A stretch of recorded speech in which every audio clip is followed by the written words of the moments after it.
നമസ്കാരം. കഴിഞ്ഞ ദിവസം നമ്മൾ ചെയ്ത വീഡിയോയുടെ ഒരു കമൻറ്റിൻ്റെ ഒരു ആൻസറാണ് ഈ വീഡിയോ, അല്ലാതെ വേറൊന്നുമില്ല. അതിലൊരു പയ്യൻ അവിടെ ഒരൊറ്റ കമൻ്റേ ഉള്ളൂ. അത് വെച്ച് കഴിഞ്ഞാൽ നമ്മൾ ഫ്രോഡാത് സമ്മതിച്ചു എന്നാണ് പുള്ളി പറയുന്നത്. ശരി, ആയിക്കോട്ടെ, കുഴപ്പമില്ല. അപ്പോൾ നമ്മൾ ഫ്രോഡാത് സമ്മതിച്ചു. നെക്സ്റ്റ് പുള്ളിക്ക് അറിയേണ്ടത് നമുക്ക് ഈ ട്രേഡിങ് അറിയില്ല എന്നും കൂടി സമ്മതിച്ചാൽ പുള്ളി ഹാപ്പിയാന്നുള്ളതാണ്. ഫ്രോഡാന്നിപ്പോൾ നമ്മൾ സമ്മതിച്ചു,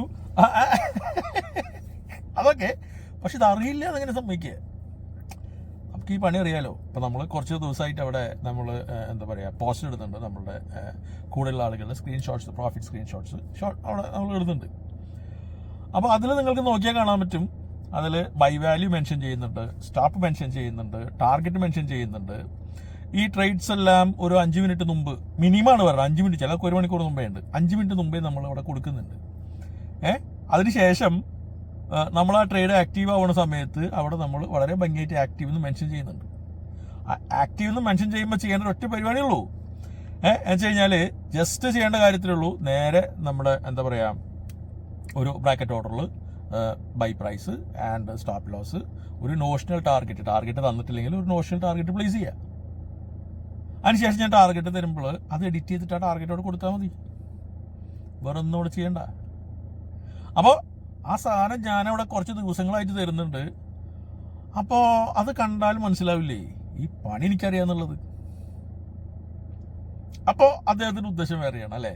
ഞാൻ നേരത്തെ പറഞ്ഞ വീഡിയോയിൽ പുള്ളിയെ സംബന്ധിച്ച് നമ്മൾ ഒരുപാട് പേരെ ചീത്ത വിളിക്കാനാണ് ഈ കള്ളന്മാരെ മുഴുവൻ. അവരുടെ ആരെങ്കിലും ആളുകളായിരിക്കും. എന്നാലും പ്രശ്നമില്ല, നിങ്ങൾ എഴുതിക്കോളൂ. എനിക്കതൊക്കെ രസമാണ്. ഇപ്പോൾ നിങ്ങളങ്ങനെ എഴുതുന്നതുകൊണ്ടാണ് നമുക്ക് വീഡിയോ ചെയ്യാൻ പറ്റുന്നത്. അല്ലെങ്കിൽ നമുക്ക് ഒരു കണ്ടന്റ് ഇല്ല നമ്മൾ വെച്ച് വീഡിയോ ചെയ്യാനായിട്ട്. നമ്മളത് പഠിപ്പിക്കുന്ന ആളുകളല്ല. നമ്മൾ ഇതിനെക്കുറിച്ച് വേറെ സംസാരിക്കാനില്ല. നമ്മൾ റിയൽ സ്പേസിൽ, റിയൽ മാർക്കറ്റിൽ ബിസിനസ് ചെയ്യുന്ന ആളുകളാണ്. അല്ലാതെ നമുക്കിവിടെ വേറെ ആക്ഷൻസ് ഒന്നുമില്ല. മനസ്സിലായില്ലേ? പിന്നെ ചില ആളുകൾ 50,000 വെച്ചിട്ട് ചെയ്യാൻ പറ്റുമെന്ന് ചോദിക്കുന്നുണ്ട്. 50,000 വെച്ചിട്ട് നമുക്ക് ചെയ്യാൻ പറ്റും, കുഴപ്പമൊന്നുമില്ല. എന്താ പ്രശ്നം വെച്ചാൽ നമ്മുടെ ഫീസൊക്കെ കുറച്ച് എക്സ്പെൻസീവാണ്.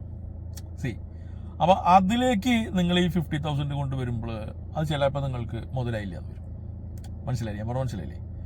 അപ്പോൾ നമ്മൾ ഈ 50,000 വെച്ചിട്ടുള്ളതെന്ന് വെച്ച് കഴിഞ്ഞാൽ ഇത് 50,000 ഉള്ള ഒരാൾക്ക് ട്രേഡ് ചെയ്യാൻ വേണ്ടിയിട്ടല്ലത്.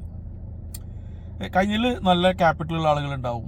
അവരെ സംബന്ധിച്ച് അവർ സ്റ്റാർട്ടിങ്ങിലെ പറയുക എൻ്റെ അടുത്തൊന്നുമില്ല, ഒരു 50,000 ഉറുപ്പിക ഉള്ളൂ എന്ന് പറയും, അല്ലെങ്കിൽ ഒരു 10,000 ഉറുപ്പിക ഉള്ളൂ എന്ന് പറയുള്ളൂ. കാര്യങ്ങളൊക്കെ ശരിയാന്ന് കണ്ടു കഴിഞ്ഞാൽ അവൻ 5 കോടിയും കൊണ്ടുവരും. ഈ കയ്യിൽ കാശുള്ളവൻ്റെ ഒരു ആറ്റിറ്റ്യൂഡ് അങ്ങനെയാണ്. അവനെപ്പോഴും ഉള്ളത് അങ്ങോട്ട് താത്തി വയ്ക്കുള്ളൂ, അവൻ പറയില്ല. 5-10 കോടി എടുക്കാനുള്ളവനാണ്. അവൻ പറയാം അയ്യോ ഭയങ്കര ടൈറ്റാ, ഒരു 5,000 ഉറുപ്പിക ഉള്ളൂ, 10,000 ഉറുപ്പിക ഉള്ളൂ എന്നിട്ട് ഒതുങ്ങിക്കൊള്ളൂ.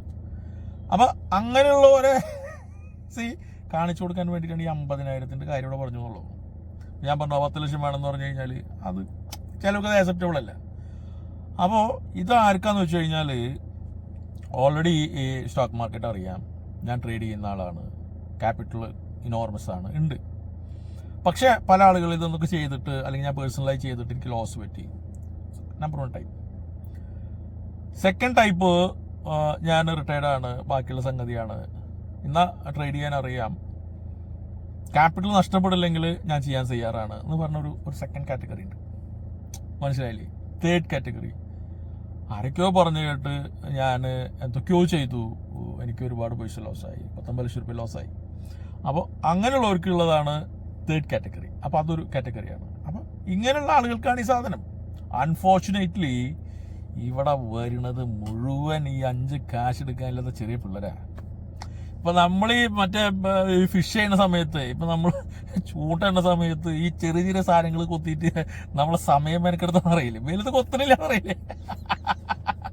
അപ്പോൾ നമ്മൾ എന്ത് ചെയ്യും? അതൊരു പിടിച്ചിട്ട് അങ്ങനെ വെള്ളത്തിലേക്ക് എറിയും, രണ്ടാണ് പോട്ടെന്ന് പറഞ്ഞിട്ട്. നമ്മൾ ഉദ്ദേശിച്ചത് വേറെയാ. ആ ബെയ്റ്റ് ഇട്ടിട്ടുള്ളത് വേറെ സാധനത്തിനാ. അവിടെ വന്ന് കൊത്തുന്നത് ഈ ആവശ്യമില്ലാത്ത കുറേ സാധനങ്ങളാ. അതുകൊണ്ടാണ് നമുക്ക് ഇത്രയും റഫായിട്ടും ആളഭ്രാന്താക്കണ മാതിരി നമുക്ക് ആൻസർ ചെയ്യേണ്ടി വരുന്നത്. മനസ്സിലായില്ലേ? കാരണം നമ്മൾ ഉദ്ദേശിക്കുന്നത് അവരല്ല. അവരായിട്ട് നമുക്ക് ബിസിനസ് ചെയ്യാൻ താല്പര്യമില്ലേ, പിള്ളേരായിട്ട് നമുക്ക് ഈ കച്ചവടേ താല്പര്യമില്ലേ. അതുകൊണ്ടാണ് മാറിക്കെന്ന് പറയുന്നത്. മനസ്സിലായില്ലേ?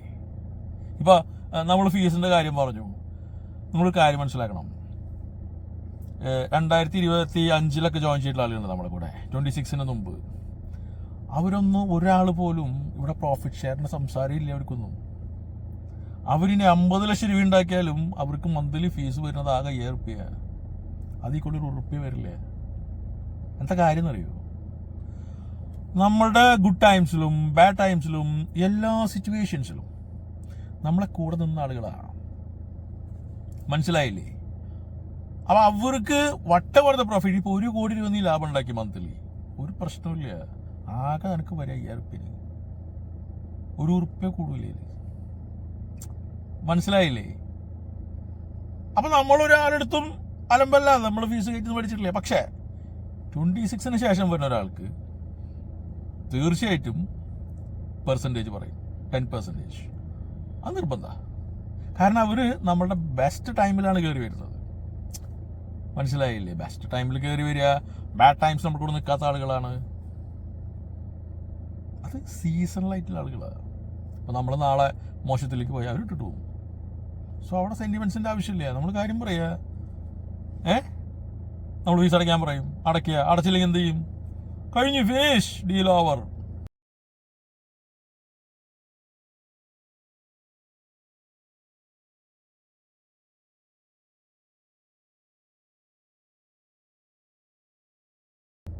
അവിടെ നമ്മൾ കട്ടൻഡർ ചെയ്യാണ്. ഒരു സംശയം വേണ്ട കാര്യത്തിൽ.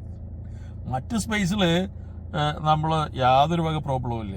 അതവർക്കറിയാം, നമ്മളെ കൂടുതലുള്ളവർക്ക് അറിയാലോ. അപ്പോൾ ഇതാണ് അതിൻ്റെ റീസൺസ്.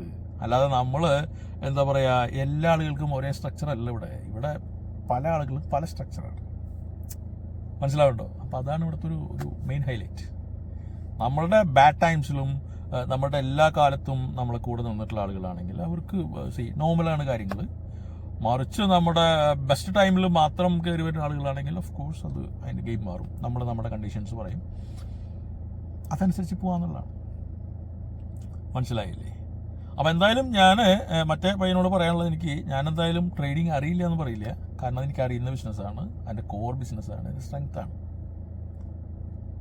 മനസ്സിലായില്ലേ? അപ്പോൾ നിങ്ങളൊന്ന് ആലോചിച്ച് നോക്കുക. നിങ്ങളെ ഫുള്ള് സപ്പോർട്ട് ചെയ്യാമെന്ന് പറഞ്ഞിട്ടാണ് മിസ്റ്റർ ഷാരിഖ് നിങ്ങളോട് കൊണ്ടുവന്നത്.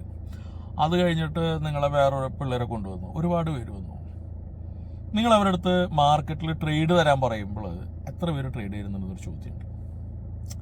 അവരൊക്കെ നിങ്ങളെ എന്താ പറയുക, നിങ്ങളെ ഒരു അറ്റ്ലീസ്റ്റ് ആ അടച്ച ഫീസ് ഒന്ന് റിക്കവർ ചെയ്യാൻ പോലും ഹെൽപ്പ് ചെയ്യുന്നില്ല എന്നുള്ളതാണ് ഒരു യാഥാർത്ഥ്യം അല്ലേ?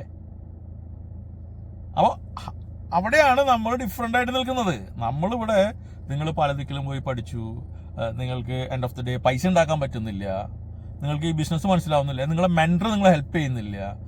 ഇപ്പം കഴിഞ്ഞ ദിവസം എൻ്റെ ഒരു പാർട്ടി കണക്ട് ചെയ്തിരുന്നു. പുള്ളിക്കാരൻ പറയുന്നത് വെച്ച് കഴിഞ്ഞാൽ ഏകദേശം 27 ലക്ഷം രൂപ ലോസായി.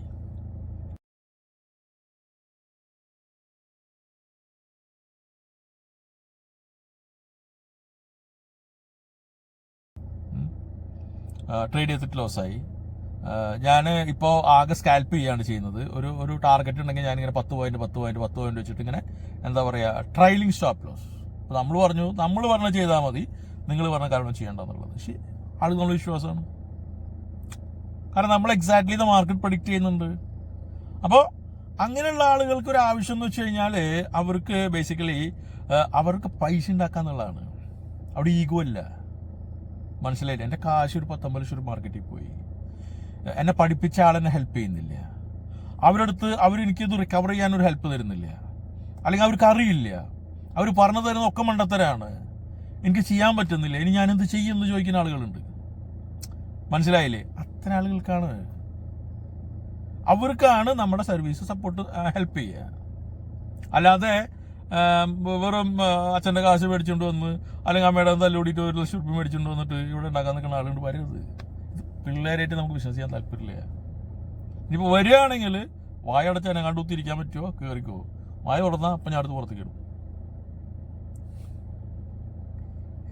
ഒരു സംശയം വേണ്ട, എനിക്ക് താല്പര്യമില്ല. അതന്നെ നമുക്ക് കുറച്ച് മെച്യൂരിറ്റി ഉള്ള ആളുകൾ, കുറച്ച് കാശായിട്ട് ഇടപാടിയിട്ടുള്ള ആളുകൾ, ബിസിനസ് എന്താണെന്ന് അറിയുന്ന ആളുകൾ, ലാഭവും നഷ്ടമൊക്കെ വരുന്ന അറിയുന്ന ആളുകൾ, നഷ്ടം സംഭവിച്ച് പരിചയമുള്ള ആളുകൾ, യെസ് കമാൺ. അല്ലാതെ ഒരാളായിട്ട് നമുക്ക് ഡീൽ ചെയ്യാൻ താല്പര്യമില്ല.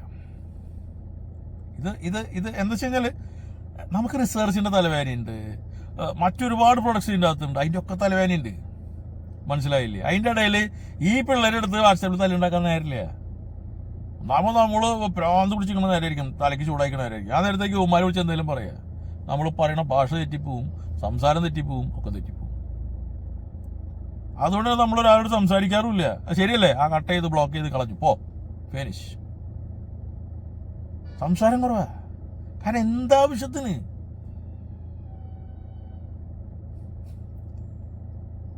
കാരണം ഞാൻ ഈ സാധനം കൊടുക്കുമ്പോൾ ഇത് ആവശ്യമുള്ള ആളുകൾ ഇങ്ങനെ ഇഷ്ടംമാരിയുണ്ട്. അപ്പൊ കസ്റ്റമേഴ്സിനോട് പഞ്ഞല്ലേ? ഇത് എടുക്കുന്ന ഒരാളെ സംബന്ധിച്ച് നമ്മുടെ മാതിരി ഇത്രയും പെർഫെക്റ്റ് ആയിട്ട് സർവീസ് തരുന്ന ആളുകൾ ഇവിടെ റയറാ. ഇല്ല എന്നല്ല, ഉണ്ട്. പക്ഷെ അത് അപൂർവ. നിങ്ങൾ കണ്ടെത്താൻ പണി വിടും.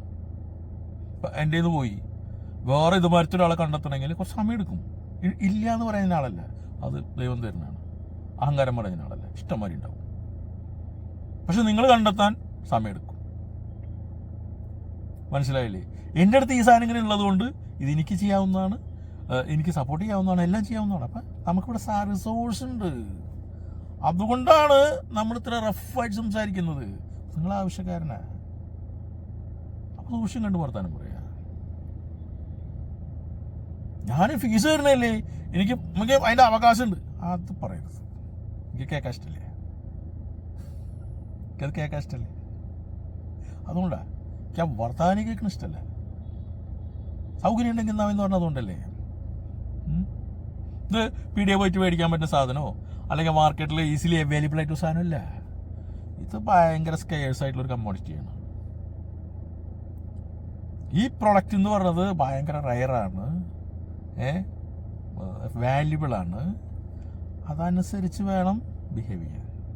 അപ്പോൾ നമ്മൾ കാര്യങ്ങളൊക്കെ സ്മൂത്തായിട്ട് പോകും. അഹങ്കാരത്തിൻ്റെ ടോൺ കൊണ്ടുവന്നാൽ കളി മാറി ഉറപ്പാണ്, ഒരു സംശയ കാര്യത്തിലില്ല. മനസ്സിലായില്ലേ? അപ്പം ഇതാണ് എനിക്ക് പറയാനുള്ളത്. അപ്പം ഞാനെന്തായാലും മറ്റേ കമൻ്റ് എഴുതിയ ഗഡിയോട് പറയാണ്, ഞാനെന്തായാലും ഈ പണി അറിയില്ല എന്ന് പറയാൻ തയ്യാറല്ല. Because I know the business. മനസ്സിലായില്ലേ? പിന്നെ എനിക്കത് പറയാം. പിന്നെ ഞാൻ ഫ്രോഡാന്ന് പറഞ്ഞു, അത് നീ വിശ്വസിച്ചോ? ഞാൻ എന്നെ തന്നെ ഫ്രോഡെന്ന് വിളിച്ചൊരു കാലഘട്ടം ഉണ്ട്. ഈ ചാനലിൻ്റെ ഒരു വീഡിയോ അതിൽ കിടക്കുന്നുണ്ട്, ഞാൻ നല്ലത് ആക്റ്റീവ് ചെയ്തിട്ടുണ്ട്.